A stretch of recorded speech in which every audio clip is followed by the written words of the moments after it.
Salut, bienvenue pour ce nouvel épisode du Bureau des méthodes. Cette semaine, j'accueille Marion Perrin. Je t'ai connue grâce à Internet, pour tout dire, grâce à un article que tu as publié qui s'appelle « L'écolo, école de l'hétérosexualité ». Voilà, exactement. Ton parcours, il est essentiellement dans l'animation socioculturelle? Alors, il est au départ dans l'animation socioculturelle avec donc un BAFA, un BAFD, et ensuite j'étais formatrice non permanente, puis formatrice permanente pour un organisme d'éducation populaire.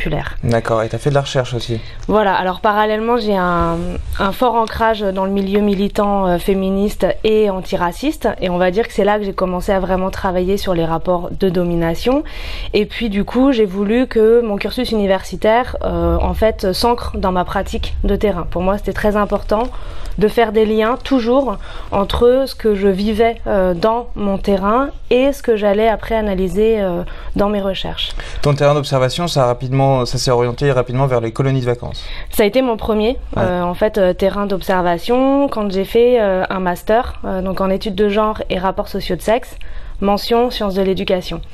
Voilà. Et du coup, je partais vraiment d'écolo. Et au départ, je voulais voir un peu ce qui se passait dans l'articulation entre le genre, la pédagogie et quelque chose autour du quotidien, on va dire, des partis pris autour du fonctionnement des centres.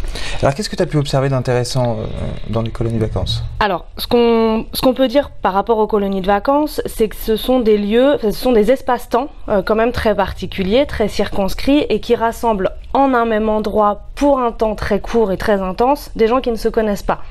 Voilà. Et qui plus est, des enfants et des adultes avec deux particularités. On a des jeunes adultes d'un côté, voire très jeunes, puisqu'on peut être adulte à 17 ans en colonie de vacances, et des enfants qui pour le coup, ne sont plus dans leur environnement, on va dire, éducatif, familier, que ce soit la famille, l'entourage ou l'école. Voilà. Ce qui en fait un moment propice à des apprentissages différents. Ce qui en fait un moment propice à des apprentissages très différents, et souvent on réfléchit surtout autour de l'activité ou de l'autonomie, de la gestion de la vie quotidienne, etc. Mais ce qu'on peut aussi dire, c'est que les colonies de vacances, leur spécificité, c'est quelque chose qui touche à la socialisation. Voilà. Et ça, c'est les travaux de Jean Housset qui l'ont affirmé, on va dire, au départ. Et moi, c'est dans cette lignée que je me suis inscrite. Socialisation de genre? Eh ben, moi, c'est mon approche. C'est-à-dire que Jean Housset, lui, parle de socialisation. Et moi, j'ai dit oui, d'accord. Mais qu'est-ce qu'il en est du genre dans cette affaire-là? Alors, je suis pas la seule, et je suis pas la première à l'avoir fait. Mais voilà, j'avais vraiment cet angle-là. Et je voulais voir vraiment ce qui se jouait autour de la construction des genres dans les colonies de vacances. Et comment aussi, au départ, mon idée, c'était comment ça renvoie à des rôles et à des postes qui sont impensés par l'ensemble du collectif, en fait. Tu peux donner un exemple de ça? Eh bien, par exemple, ça commence par le recrutement. Comment on recrute les équipes? Donc aujourd'hui, on a quand même tout un mouvement autour de la mixité, mais on va être sur une mixité qui est en fait très essentialiste, donc très naturalisante, qui va penser qu'un homme serait plutôt naturellement comme ça, une femme plutôt naturellement comme ça. Donc on va dire dans les équipes il faut 50-50 ou alors il faudrait qu'il y ait au moins un homme parce que quand même il faut quelqu'un pour incarner l'autorité. Incarner l'autorité, tu dis aussi, souvent l'homme c'est celui qui incarne dans une équipe d'animation le trublion, celui qui emmène le groupe vers une animation rigolote, voilà, quelque chose, tandis que les femmes dans les équipes d'animation font tout ce qui est invisible. Voilà, c'est-à-dire qu'en fait ce qu'on observe c'est qu'on retrouve une répartition assez traditionnelle, voire carrément traditionnelle, des rôles de genre entre hommes et femmes. Et à ce compte-là, y compris la mixité, elle est questionnante. C'est-à-dire que tant qu'on parle juste de mixité, en fait, ça ne dit rien sur ce qui va se jouer dans les relations. Et c'est vrai que souvent, les femmes, elles vont s'emparer de tout ce qui est le travail invisible. Donc, elles vont être dans l'anticipation, dans l'organisation, dans tout ce qui est le prendre soin, donc on pourrait appeler le care, autour de consoler, faire de la médiation entre les jeunes, mais aussi dans l'équipe. Tandis que les animateurs vont beaucoup plus être sur des postes, voilà, ça va être ceux qui vont faire la sensibilisation de l'animation, qui vont se mettre en scène, qui n'ont pas peur de prendre la parole, etc. Et on aurait tendance à croire que ça, c'est lié à des individus. Oui, mais machin, il est à l'aise. Oui mais non, ça c'est issu d'une longue tradition et d'une longue éducation à ces rôles de genre. Voilà. Et du coup, qu'est-ce que la colo peut faire ou ne pas faire, et qu'est-ce qu'elle renforce ou pas sur ces questions-là, quoi. Tu disais que c'était un moment effectivement intense, donc intense aussi dans les apprentissages. On se souvient tous de la colo, enfin de ce qu'on a vécu en colo, alors qu'on se rappelle pas forcément de ce qu'on a vécu à l'école. C'est des moments où il se passe des choses sensorielles très fortes. Oui. Tu parles aussi de la sexualité qui est omniprésente. Ben justement, tu parles de sensorialité et je pense que c'est un des premiers aspects, c'est-à-dire que dans la colo, on pourrait presque dire qu'on est sur un apprentissage total. Tout est sollicité à l'école. À l'école, il y a toute une gestion du corps qui doit être immobile, qui doit être concentrée sur une tâche définie par autrui. Dans la colo, on a des corps qui bougent, on a des corps qui vivent, on a des corps qui sont malades, des corps qui, très prosaïquement, n'arrivent pas à aller faire caca parce qu'il y a trop de monde autour. C'est ça le corps en colo. Et du coup, là-dedans, la sexualité, elle a une place qui, pareil, est très compliquée pour les personnes qui sont en colo, à la fois très présentes et en même temps absentes, à la fois objet des pratiques éducatives des adultes, tout en étant un espèce de point aveugle dont on ne veut pas trop s'occuper parce que ça fait peur, parce que y a eu des accusations diverses et variées, parce que de toute façon ce qui touche à la sexualité amène du trouble. Voilà. Il y a des moments particuliers que tu nommes, que tu expliques. Est-ce que tu peux nous en parler? Il y a à la fois cette question du genre et justement cette question de la sexualité, sachant que l'un et l'autre ne sont pas dissociables.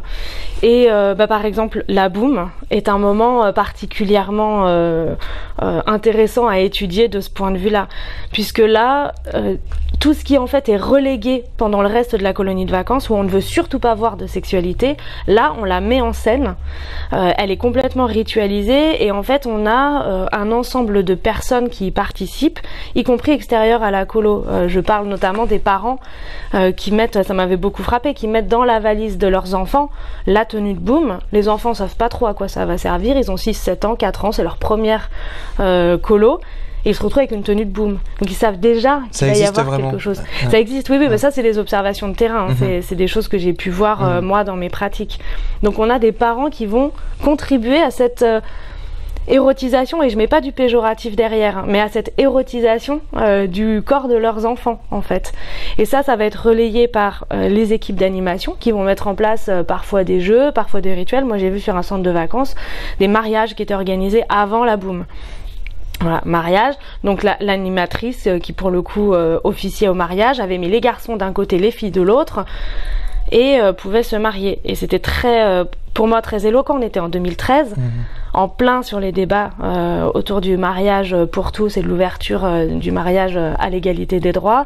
Et dans cette colo en 2013, on reproduisait un mariage, tout ce qui est de plus traditionnel, avec une hétérosexualité, tout ce qui est de plus décrété. En fait. Parce qu'on pourrait se dire, effectivement, bon, des ados de 14 ans, 15 ans, qui vivent leur première boum sous le regard protecteur de l'adulte, c'est plutôt, ça pourrait être une bonne chose, si elle était pensée de manière éducative et pédagogique et aussi ouverte.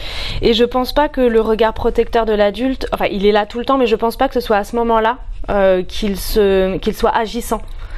Si on veut qu'une boum puisse se passer dans le respect de voilà, des affects de chacun, du consentement, etc., le travail il doit être fait en amont.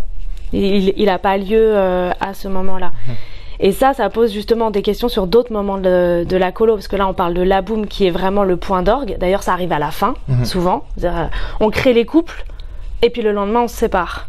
Alors, comme ça on évite voilà. Mais on pourrait aussi poser la question de la mixité dans les chambres, ou de la non-mixité dans les chambres. Qu'est-ce qui fait que on ne peut plus aller dans la chambre des garçons après une certaine heure, ou dans la chambre des filles, enfin dans certains fonctionnements. Qu'est-ce qui fait que les lits doivent être espacés de temps. Tout ça, ça a une histoire, ça porte des choses autour de la maîtrise de la sexualité et de sa jugulation, on va dire.